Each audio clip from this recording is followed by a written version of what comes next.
Hello everyone, and welcome back to some more Elden Ring invasions. Today I am bringing things up to 125. 125 is technically the meta level or the meta dueling level, so like 125 to 150 is where you encounter just a lot of gamers. So this host totally fine. If you notice, they were rotted before I came in, so they just sent their friend home to try and get their flasks back. I don't think they're ganking, and um, there's a lot of tough stuff going on, so I don't blame them for shield poking. This build is the Frenzy Lord build. I just took it up to 125 to test out some of the bigger spells like Messmer's Orb and the Sunflower spell. Now, um, this isn't the final version of the build, so I'm going to hold off on exactly where the stats are. I have a very, very close to final version, just like figuring out what the last couple spells are, but I made a few modifications to, keep things a little bit more optimal. But as always, a nice great shield kick is very satisfying since fingerprint shield has been very overpowered for a long time. GG guy, thank you for going all out in the fight. But as I was saying, 125 and 150 is not something that I've been playing a ton much before the DLC, at least recently. There has just been a conglomerate of unfun gamers there. But I wanted to test the waters again now that a bunch of people have come back from the DLC and share my experience with you guys with some fun invasions.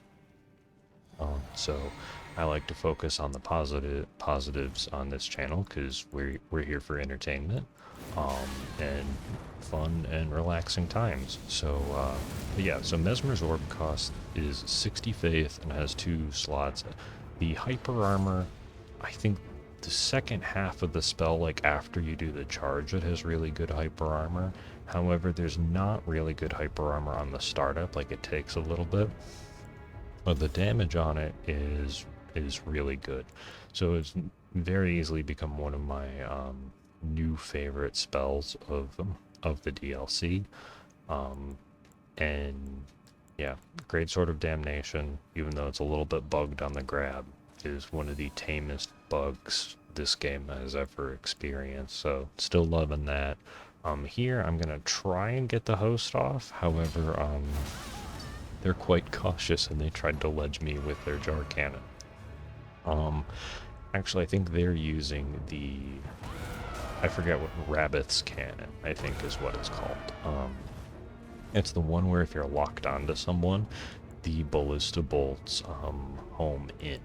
And it's really cool, and it does some magic damage, and then you can get a bell bearing where you can get the magic explodey bolts just from Round Table Hold, which is really neat. And also the other reason why I wanted to try 125 is I wasn't getting a lot of late game area DLC invasions at 87, so I wanted to see just what those looked like and just experience them just playing PvP in the new areas. So again, there's a lot of motivation to test 125, and I will let you guys know how it goes. But that was a very nice ballista shot, and I love that you can use the new magic bolt even still with the hand ballista. Now here I just cut off the first part where these three ended up beating the Troll Knight. Also, I'm still like learning exactly what the angling is on Messmer's Orb. Like you can get like a 90-degree turn, but you can't do like a 180 to like be perfectly even with you on the corner. This actually isn't that bad of a Slade cosplay because I think the Slade's full name in DC is Deathstroke, and I'm pretty sure he uses 2 katanas. So, not a bad cosplay at all. And I think I try for the, no, I don't go for the throwing dagger, because I know that that host has double Hoslow pedal whips, frost infused, which are still quite powerful. And this is a little bit of a longer invasion, but it's just a lot of smart play where there are times where I just have to run away to go get to go get help, like from that Black Knight there, because they hit very hard.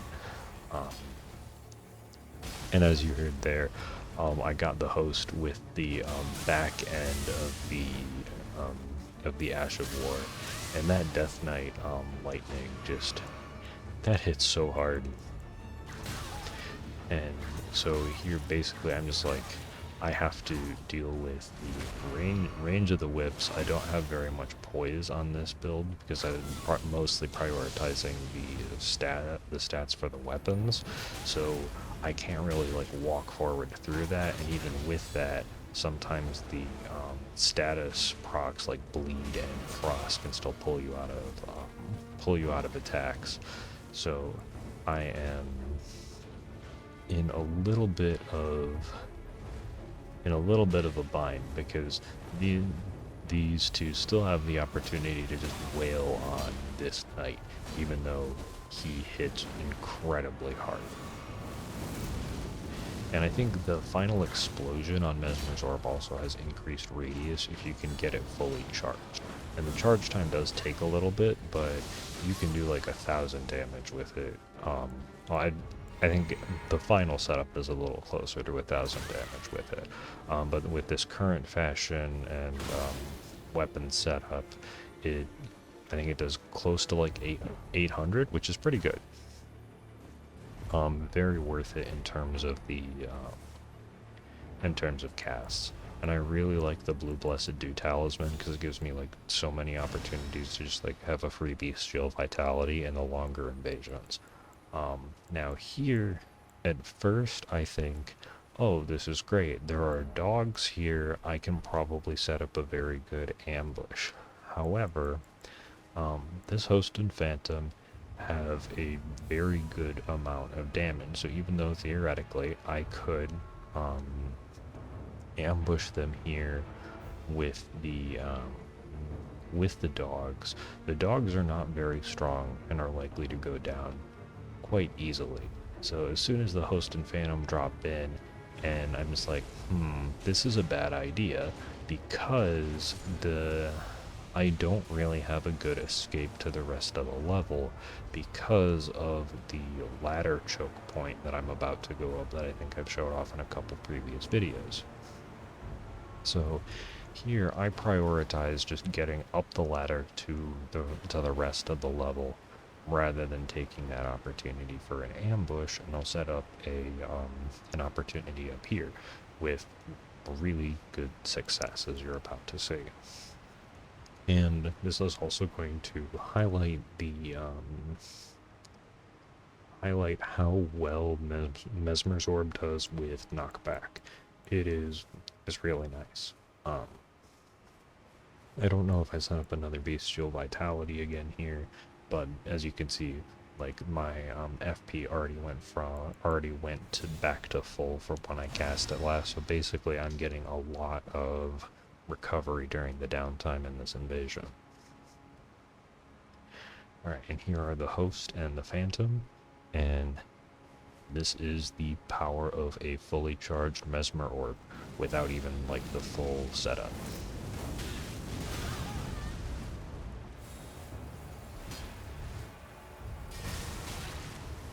Yeah, this was a very, very nice finish. I was just so excited about that.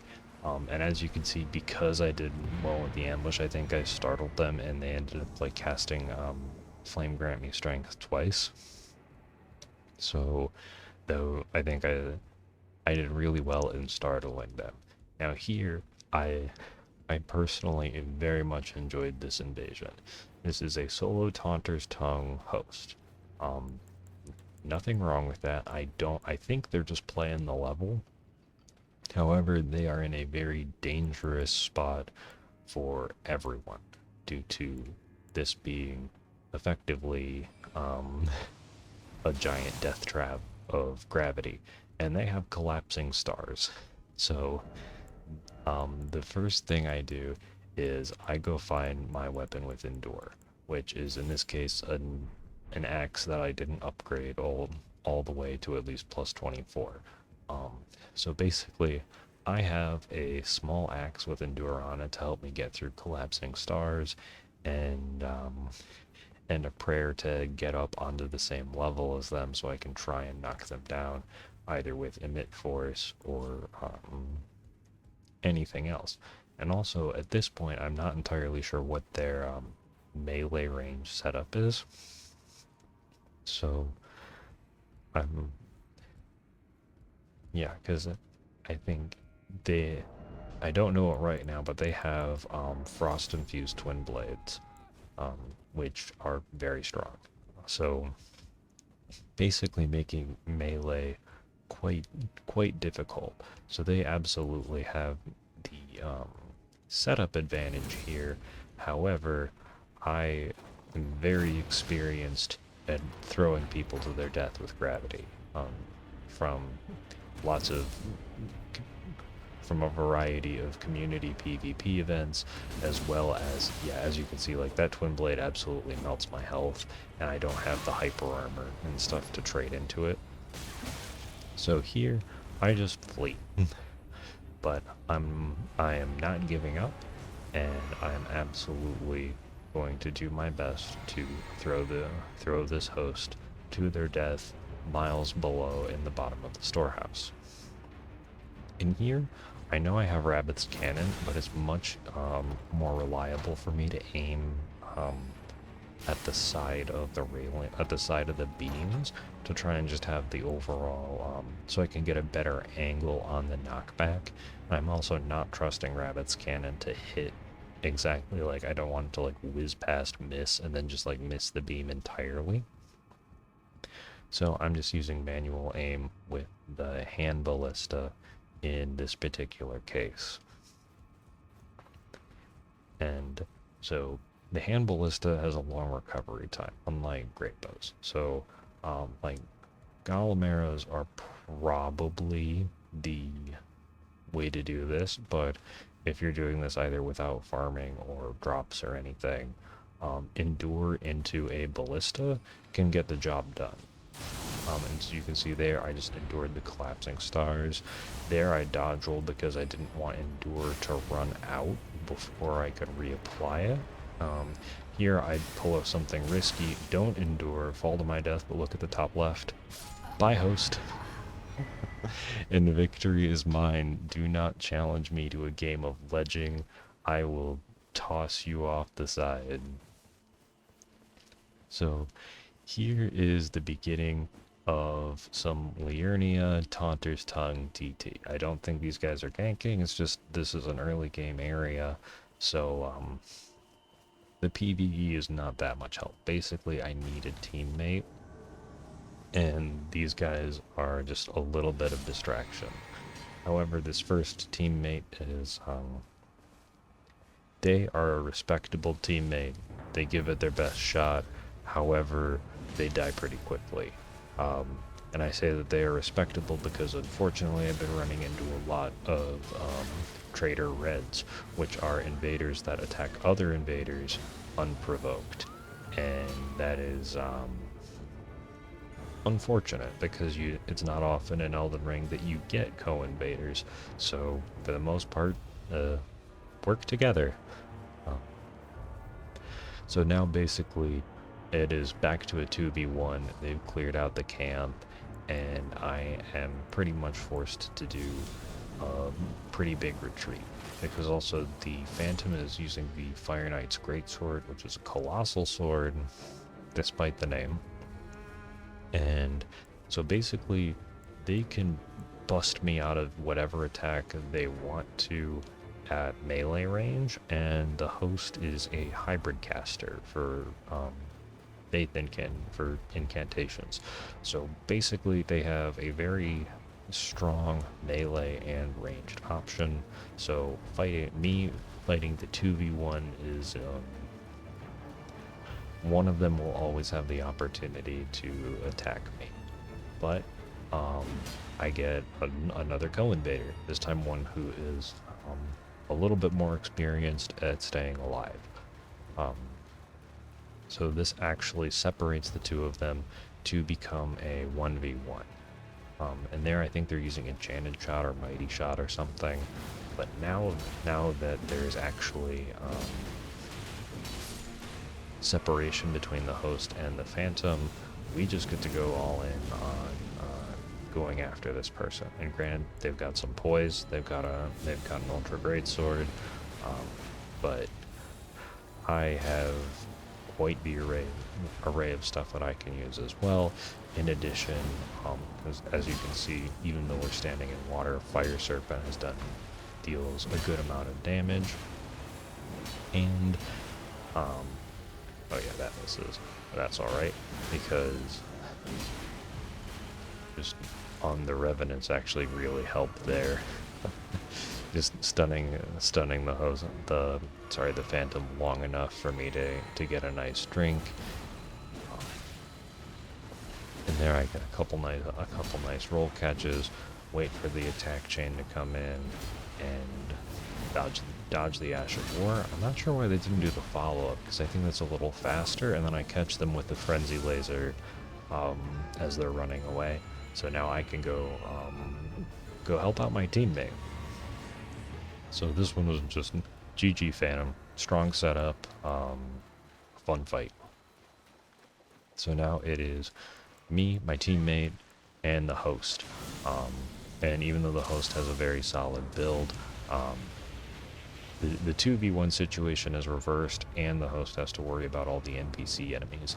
So they are they're potentially in a world of hurt, especially because the dragon cult incantations are all very powerful. Actually, I forget what dragon form that boosts, whether it's Dragon Communion or Dragon Cult incantations. But still, they end up taking out the host, and we get to celebrate. GG Host and Phantom, GG Co-Invaders. Thank you very much. That was a really fun one. And then for this last one, I just have some more nice, smart plays.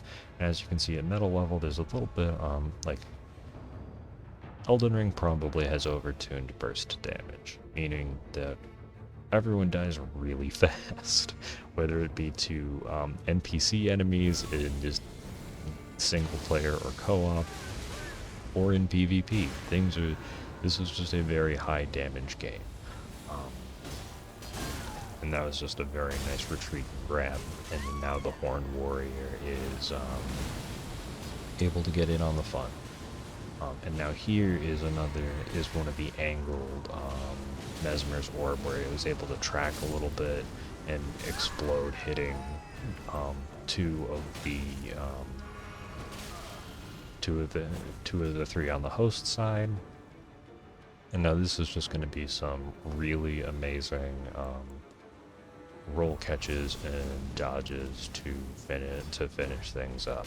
So thank you all so much for watching. Hope you're enjoying the videos, and like I said, I'll keep letting you know how this build works and what the 125 experience is, because even though I'm kind of menacing co-opers, I want everyone to have a good PvP experience and have fun playing games.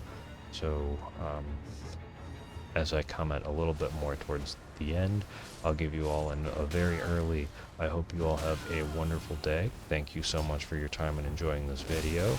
I hope you enjoyed that mix-up, and I will catch you all in the next one. See ya, and GG guys, that was another really fun invasion. See ya!